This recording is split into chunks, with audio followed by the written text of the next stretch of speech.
If Jurassic Park is a delicious, nourishing porridge caringly cooked up by a passionate chef, then the Jurassic World Trinity is the pale imitation, a watery, lumpy, and tasteless gruel, hastily served up by charlatans and then slapped into a pretty packaging with bright colours and familiar faces to lure the general audience into seeing it as that month's big movie that everyone will see, and to coax long-time fans of the series, such as myself, to return with the visage of the beloved classic. However, don't be fooled. This is no Spielberg masterpiece, or even a heartwarming thrill ride that reunites loving loyalists with their favourite franchise. Like the other two before it, Colin Trevorrow's latest foray into dinosaur territory is predictable, extremely lazy, has writing of the calibre a child playing with his dinosaur toys and Lego figures could surpass, and I would know, caricatures rather than characters, nostalgia baiting to the point of causing me physical cringe responses, but above all, it's just disappointingly bland. I'm far from the first to compare this trilogy to a certain other embarrassingly shitty attempt to reboot a big-budget blockbuster franchise, which also began in 2015, and I certainly won't be the last. As Jurassic World is like an arguably worse Star Wars The Force Awakens, and 2018's Fallen Kingdom is a slightly better The Last Jedi to me, Jurassic World Dominion is eerily comparable to 2019's The Rise of Skywalker, the awful finale to Disney's disaster piece, which was also written by Colin Trevorrow. It slaps a plaster upon the gaping gashes left by its moronically stumbling predecessor and does essentially nothing meaningful to rectify it. Additionally, it in its turn creates a far deeper hole than the one it originally found itself in, irreversibly entrenching its legacy in nonsense and tat. Like the dinosaurs it depicts, this series should have stayed in the past where it belonged. This isn't a complete clusterfuck on every level. It has its moments and occasional blips of competency or heart, but it's almost all just banally below average. The acting is mostly decent. Pratt continues to prove himself, in my opinion, to be a strong leading man, with Bryce Dallas Howard being a solid companion, Claire being far less irritating now than she was in her 2015 debut. Her chemistry with Pratt was good, but their characters and the surrounding plot were so poor that they couldn't really do much. The dialogue also has some absolutely groan-inducing moments. DeWanda Wise is a new addition and was okay, but just generally suffered again from terrible writing for her character motivations and existence generally, and in my eyes is just another forgettable piece on a board laced in boredom.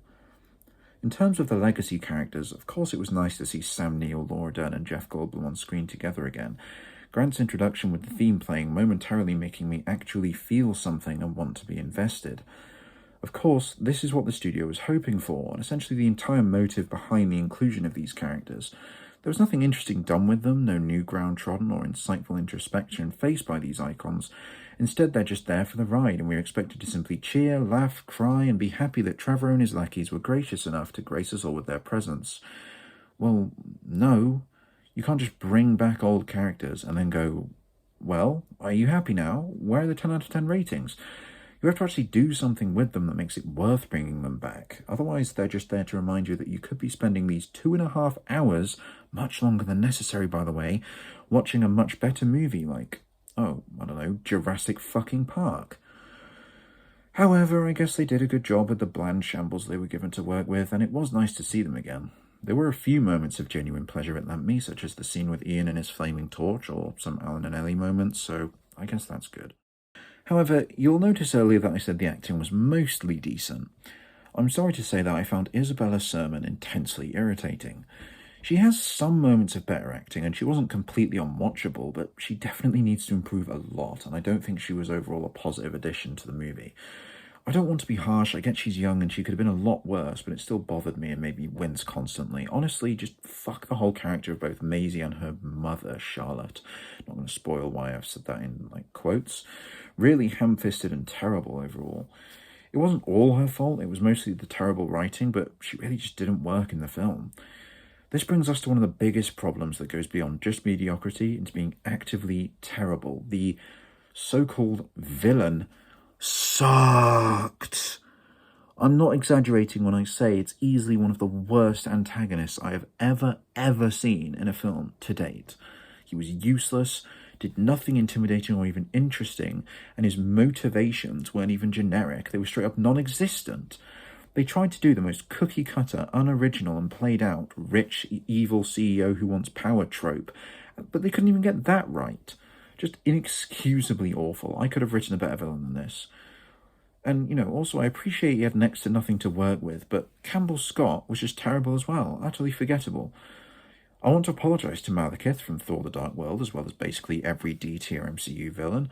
Maxwell Lord from Wonder Woman 1984. Fucking even Trevor from Iron Man 3 was a better villain than this, and he wasn't even fucking real.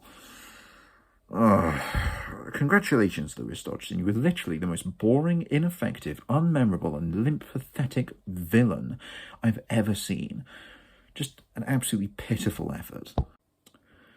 Speaking of, to wrap up, I want to emphasise just how much wasted potential there was here.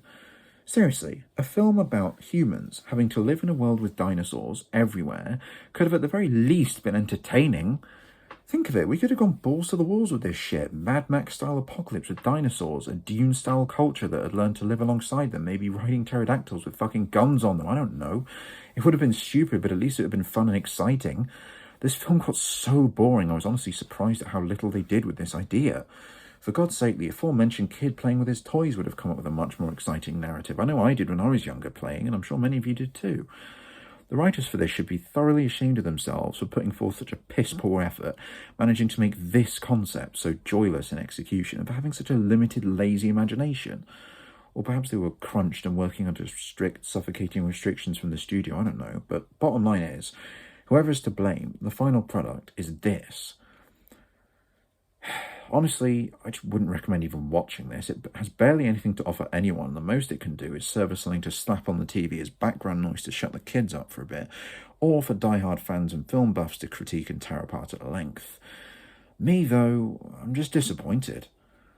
Yeah, hard pass on this one. Let's hope that if they ever do dig up the bones of this once great franchise again, that they won't forget what made the original 1997 classic so legendary in the first place. Oh, and P.S., this film claims the Giganotosaurus is the largest land carnivore ever known, but I swear the Spinosaurus is larger. A dinosaur already featured in this franchise. What the fuck? Don't tell me they fucked that simple detail up. I mean, I've been looking this up on Google and researching it. I haven't seen anything claiming that the Giganoto is bigger. I've seen everything saying the Spino is. Seriously, doesn't that just show the laziness here? I mean, then again, the historical accuracy in these movies to the beasties themselves is seriously bad. I've seen sci-fi shows with aliens that do a better job in that department. Primeval. Well, at least there wasn't a stupid Indomino something yet again. Thanks for watching this, everybody. Make sure to drop a like if you enjoyed it. Subscribe to the channel as there will be more coming. And if you want to read this review in written form instead of hearing me say it, then I will leave a link in the description to my Letterboxd account where you can do just that. Thanks again.